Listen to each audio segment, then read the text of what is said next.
Hello mommies and daddies, मैं हूँ पूजा। स्वागत करती हूँ आप सभी का आपके अपने चैनल वेलकम मॉमीज में। सो मॉमीज, आज हम बात करने वाले हैं गर्मियाँ आ चुकी हैं, अप्रैल का फर्स्ट वीक है, बट गर्मियाँ मई जून के लेवल की स्टार्ट हो चुकी हैं ऑलरेडी। जब हम न्यू मदर्स होते हैं तो हमें कॉन्स्टेंटली बस एक ही चीज़ सुनने में आता है, बच्चे की पहली सर्दी है, ध्यान रखना। लेकिन ये हम कभी नहीं सुनते हैं कि बच्चे की पहली गर्मी है, उसमें भी बहुत ज़्यादा ध्यान रखने की हमें ज़रूरत होती है। गर्मी एक ऐसा सीज़न है जहाँ हम बहुत सारी चीज़ों को लेके बहुत ही ज़्यादा केयरलेस कह लीजिए या बहुत ही ज़्यादा फ्री फील करते हैं। तो बहुत सी चीज़ें आपके हेल्थ से रिलेटेड ऐसी होती हैं कि अगर हम उनको बहुत ज़्यादा ध्यान ना दें तो वो कहीं ना कहीं बेबीज़ के लिए थोड़ा ज़्यादा प्रॉब्लमेटिक हो सकता है। सो आज की वीडियो में हम यही बात करने वाले हैं कि समर्स में आप किस तरह से अपने बेबी की केयर कर सकते हैं और इन समर्स को और ज़्यादा इंजॉयबल बना सकते हैं आपके और आपके बेबी के लिए। तो चलिए शुरू करते हैं आज का video. Let's get started. So mommies and daddies, आप सभी से रिक्वेस्ट करना चाहूँगी कि अगर आप मेरे चैनल पे नए हैं तो प्लीज़ चैनल को अभी सब्सक्राइब कर लीजिए, बिकॉज इस चैनल पे आपको पेरेंटिंग को इजी करने वाले ऐसे प्यारे प्यारे वीडियोस मिलते ही रहेंगे। और वीडियो को पूरा देखिएगा एंड तक। अगर वीडियो अच्छा लगे तो ही वीडियो को लाइक कीजिएगा और अगर अच्छा लगे तो शेयर करना तो बिल्कुल भी मत भूलिएगा। तो चलिए शुरू करते हैं आज का वीडियो। जो समर की केयर है वो बेसिकली मैं कुछ अलग अलग सेक्शंस में डिवाइड करूंगी और वीडियो थोड़ा सा लंबा हो सकता है, बिकॉज हेड टू टो पूरे 24 घंटे में हमें क्या क्या करना है, कैसे कैसे करना है, क्या खिलाना है, क्या पिलाना है, क्या पहनाना है, ये सारी चीज़ें हम इस वीडियो में इंक्लूड करने वाले हैं। तो वीडियो थोड़ा सा लंबा हो सकता है, तो वीडियो को एंड तक ज़रूर देखिएगा। तो बात करते हैं सबसे पहले क्लोथिंग की। गर्मियों में क्लोथिंग, कपड़े सबसे मैंडेटरी चीज़ हो जाती है। किस तरह के कपड़े हम पहने कि आप बहुत ज़्यादा कूल काम ठंडा फील करें। विंटर्स में हम किस तरह से बेबी को कवर करके रखते हैं, सर से लेके पाँव तक लेयर पे लेयर कपड़े पहना के रखते हैं, पूरा उसको ढक के दाब के रखते हैं। तो समर्स में अब टाइम है कि आप अपने बेबी को फ्री छोड़ें, खुला छोड़ें, उसकी स्किन को जितना हो सके ब्रीथ करने दें। अब स्किन ब्रीथ कर सके, इसके लिए जो सबसे ज़्यादा अच्छा फैब्रिक माना जाता है वो होता है कॉटन। ओके, कॉटन एक ऐसा फैब्रिक है जो समर के लिए एकदम बहुत ही ज़्यादा फ्रेंडली है। इसके अलावा और भी तरह के धीरे धीरे बहुत सारे वैरायटी ऑफ फैब्रिक्स मार्केट में हैं। लाइक आप लिनन यूज़ कर सकते हैं, रेयॉन यूज़ कर सकते हैं। कॉटन के ढेर सारे मिक्स वैरायटीज़ आ चुके हैं। इसके अलावा हॉजरी भी काफ़ी स्किन फ्रेंडली मटेरियल होता है। सो इस तरह के फैब्रिक्स के कपड़े हैं जो आप अपने बेबी को पहना सकते हैं, स्पेशली समर्स में। और ये डिसाइड करना होगा आपको कि कब किस तरह के कपड़े आपको पहनाने हैं, कब आप फुल स्लीव पहनाएं, कब आप हाफ स्लीव पहनाएं या कब आप विदाउट स्लीव कपड़े अपने बेबी को पहनाएंगे। आपको इन सब चीज़ों के लिए ध्यान रखना होगा, टेम्परेचर को ध्यान में रखना होगा। लाइक ड्यूरिंग द नाइट जो पूरी रात जब बेबी एसी में सो रहा है तो मैं आपको सजेस्ट करूँगी कि आप फुल स्लीव के कपड़े बेबी को पहना कर रखें। हो सके तो 1 या 2 लेयरिंग भी कर सकते हैं ताकि बेबी को ठंड वंड लगने के चांसेस ना हो। बिकॉज होता क्या है कि जो बेबीज़ होते हैं उनकी बॉडी इतना जल्दी रेगुलेट नहीं कर पाती है टेम्परेचर को अपने आप से। तो आपको एक्स्ट्रा केयर करने की नीड होती है उनके बॉडी के टेम्परेचर को रेगुलेट करने के लिए। तो कब थोड़ी सी ज़्यादा गर्मी है, कब उस एक ही दिन में कब थोड़ी सी ज़्यादा गर्मी है, कब थोड़ी कम गर्मी है, कब थोड़ा सा ठंडी हवा चल रही है, तो आपको इन चीज़ों का ध्यान रखना ज़रूरी हो जाता है। तो ऐसे सिचुएशन में या ऐसे वेदर में अगर आप ऐसी जगह पर रह रहे हैं जहाँ पे वेदर थोड़ा थोड़ा फ्लक्चुएट होता है, सुबह को इवनिंग में थोड़ी ठंडी हवा चल रही है, थोड़ा बेटर है, और दोपहर को बहुत ज़्यादा गर्मी हो जाती है, तो ऐसी सिचुएशन में मैं सजेस्ट करूँगी कि आप लेयर में कपड़े पहनाएं। लेयर में ये नहीं कि आप 4-5 लेयर कपड़े पहना दें। मेरे कहने का मतलब है लेयरिंग इन द सेंस आप सबसे नीचे एक वेस्ट, एक बनियान जो हॉजरी या कॉटन की हो सकती है, आप वो पहना दें। उसके ऊपर एक आप हाफ स्लीव का एक टी शर्ट, एक शर्ट, एक समथिंग कुछ भी, जो भी आप बाबा सूट जो भी है अपने बेबी को वो पहना दे। तो इस तरह से आपने 2 लेयर्स में बेबी को कपड़े पहना दिए। इसके अलावा समर्स में जब हम घर से बाहर जाते हैं, फर्स्ट ऑफ ऑल तो समर्स में आप अवॉइड करें सुबह 10 बजे से और शाम को इवन 10 क्या मैं तो कहूँगी 9 बजे से सुबह 10 बजे से शाम को 4 बजे का ये जो टाइमिंग है ना, इसमें गर्मी अपने पीक पर होती है। सूरज की जो रेज होती हैं वो इतना ज़्यादा गर्म और हार्मफुल होती हैं कि ओहो हो, हम ही लोगों को प्रॉब्लम इतना ज़्यादा हो जाती है, तो हमारे फूल जैसे नाजुक बच्चों को तो कितनी ज़्यादा हो जाएगी, राइट। तो फर्स्ट ऑफ ऑल तो आप अवॉइड करें, बट इन सम केस अगर आपको जाना भी पड़ रहा है तो उस सिचुएशन में आप बेबी की स्किन को ज़्यादा से ज़्यादा कवर करें, of course skin friendly fabrics के साथ, ठीक है। हेड कैप इस तरह की चीज़ों से सर को ज़रूर ढक के रखें, ताकि सर जो है वो ढका रहेगा तो थोड़ा ठंडा रहेगा, डायरेक्ट हीट सर पर नहीं लगेगी, ठीक है। इस तरह की चीज़ों से आप बेबी को कवर करके ज़रूर रखें। शूज़ आप वेयर करा रहे हैं बेबी को, वो कोशिश करें सैंडल फॉर्म में हो, या कुछ इस तरह के शूज़ आप लें जो थोड़ा सा एयरी हो, आगे से खुले हों।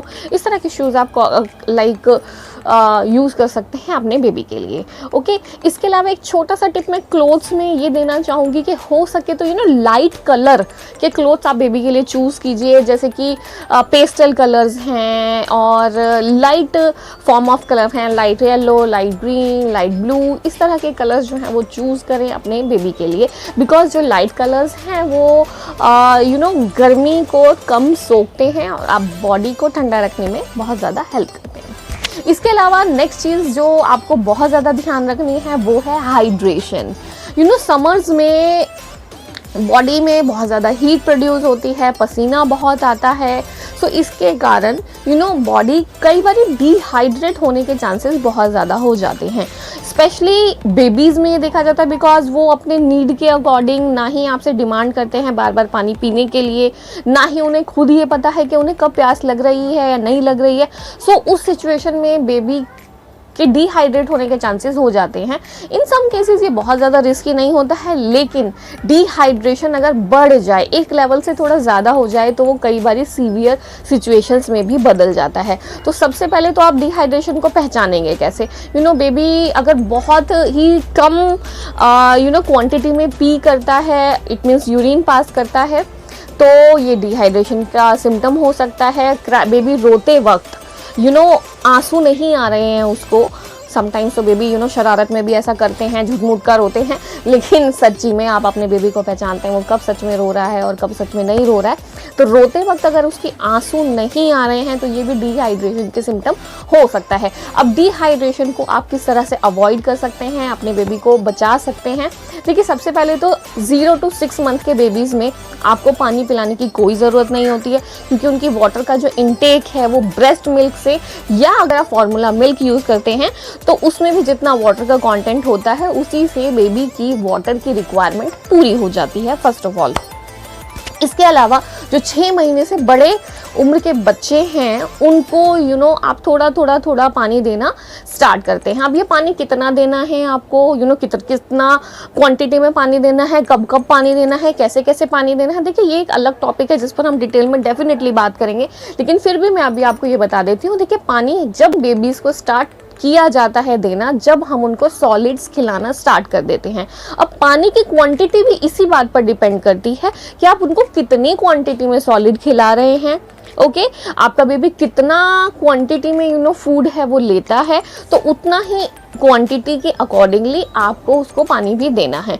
तो कुछ जब आप स्टार्ट करते हैं 6 महीने 7 महीने के बेबी को आप कुछ सिप्स ऑफ वाटर देते रहें, पहली चीज़।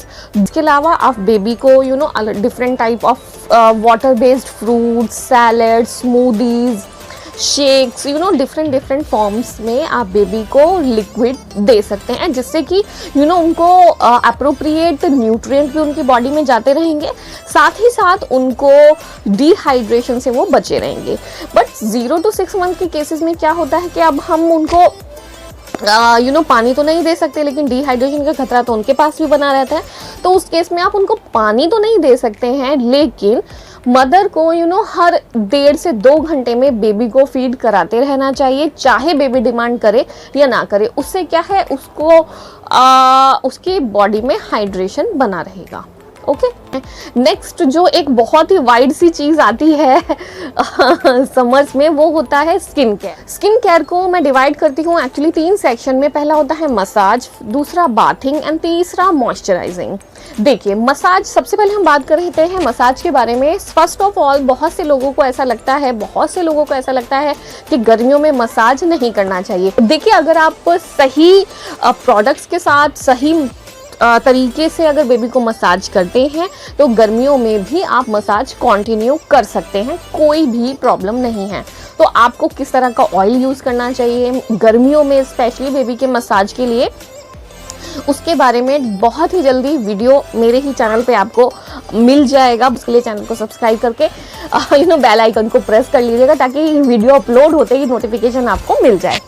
दूसरा, आपको अगर आप बेबी को मसाज करते हैं, मसाज के बाद मैंडेटरी हो जाता है स्पेशली गर्मियों में बाथ। अगर आप बेबी को मसाज कर रहे हैं तो आप बाथ ज़रूर दें, बेबी को नहलाएं ज़रूर। लेकिन नहाने के बड़े सारे फ़ायदे हो जाते हैं। एक तो समर का जो टाइम है वो बाथ को एंजॉय करने का ओए होए बहुत ही बढ़िया टाइम होता है।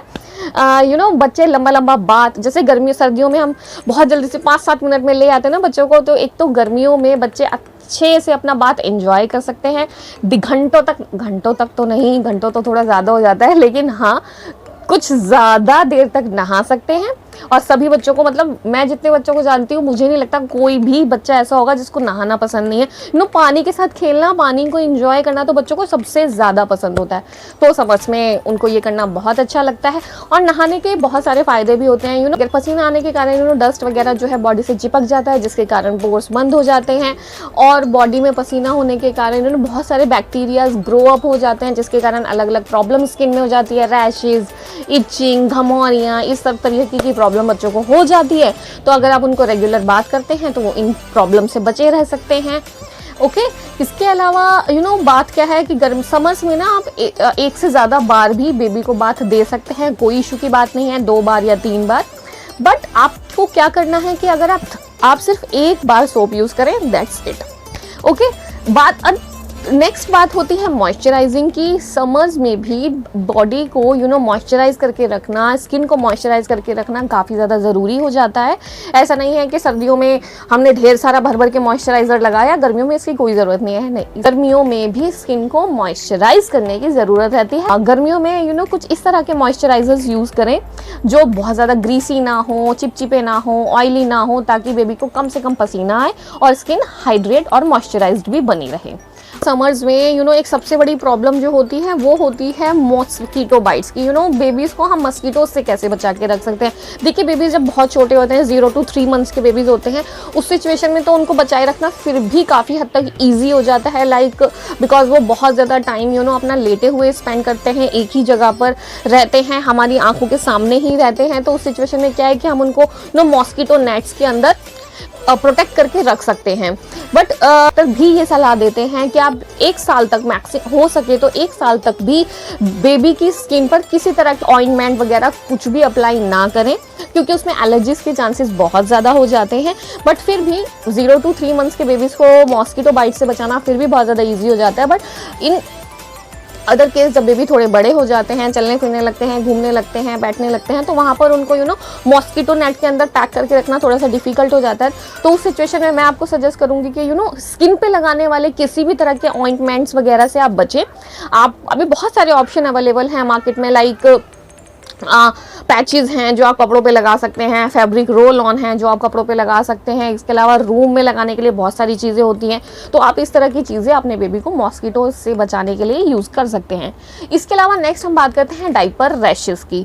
गर्मियों में डाइपर रैशेस के चांसेस बहुत ज़्यादा बढ़ जाते हैं, क्योंकि स्किन ऑलरेडी बहुत ज़्यादा हीट प्रोड्यूस कर रही होती है। लॉन्ग आवर्स तक डाइपर्स पहने रखना और भी ज़्यादा बॉडी में हीट प्रोड्यूस करता है और डाइपर रैश होने के चांसेस हो जाते हैं।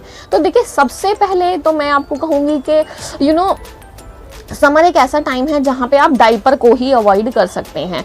अगर आप घर में हैं, आप कहीं बाहर नहीं जा रहे हैं, तो मैं आपको सजेस्ट करूँगी मैक्सिमम टाइम आप डाइपर्स को अवॉइड करें। क्लॉथ नैपीज़ यूज़ कर सकते हैं जो कि वॉशेबल होते हैं, रीयूजेबल होते हैं, ब्रीदेबल होते हैं स्किन के लिए। आप इस तरह के यूज़ कर सकते हैं। बेबी थोड़ा बड़ा है, आप इस तरह के कॉटन के पजामाज आते हैं, निकर्स आते हैं, आप वो यूज़ कर सकते हैं, जो लॉन्ग टाइम तक आप यूज़ भी कर सकते हैं और बेबी उनमें बहुत ही ज़्यादा कंफर्टेबल और फ्री रहते हैं। तो मैं आप कहूँगी कि आप हो सके तो डाइपर्स को ही अवॉइड करें। बट अगर आप डाइपर यूज़ भी कर रहे हैं तो सर आप 2-3 घंटे में अपनी बेबी की नीड के अकॉर्डिंग वो कितना ज़्यादा अपने डाइपर को गंदा करते हैं, उस अकॉर्डिंगली 2 से 3 घंटे में आप डाइपर को फर्स्ट ऑफ ऑल तो चेंज ही करते रहें। हर बार डाइपर को चेंज करते वक्त आप स्किन को क्लीन करें, देन आप स्किन को ड्राई होने दें और कोई रैश क्रीम या मैं सजेस्ट करूंगी जो मैं ये यूज़ करती रही हूँ हमेशा, कोकोनट ऑयल आप डाइपर पहनाने से पहले ज़रूर लगाएं।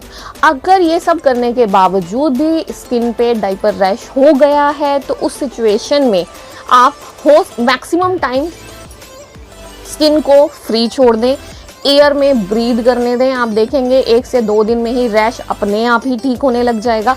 अदरवाइज रैश को ट्रीट करने के लिए भी कोकोनट ऑयल का यूज़ कर सकते हैं। ऐसे आप डाइपर रैश को या तो प्रिवेंट कर सकते हैं या फिर क्योर कर सकते हैं।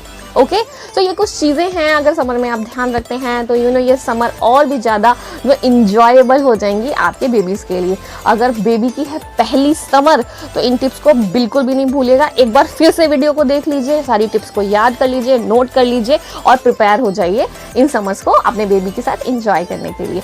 इसके अलावा एक छोटी सी टिप और मैं आपको दे देती हूँ। बहुत ज़्यादा लोग जो मैंने देखा है बहुत ज़्यादा करते हैं समर में पाउडर का यूज़ बहुत ज़्यादा करते हैं। उनको लगता है पाउडर लगा देने से स्किन जो है वो सूखा सूखा रहेगा तो प्रॉब्लम नहीं होगा। पाउडर का यूज़ बेबीज़ के लिए बहुत अच्छा नहीं होता है।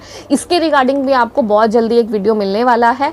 सो फिर से याद दिला रही हूँ, सब्सक्राइब कर लीजिए, बेल आइकन को प्रेस कर लीजिए ताकि वीडियो जल्दी से आपके पास पहुँच जाए। इसी के साथ वीडियो को अभी ख़त्म करते हैं ताकि नेक्स्ट वीडियो भी हम जल्दी से बनाकर आपके पास ला सकें। सो आई होप वीडियो आपको अच्छा लगा होगा, इन्फॉर्मेटिव लगा होगा।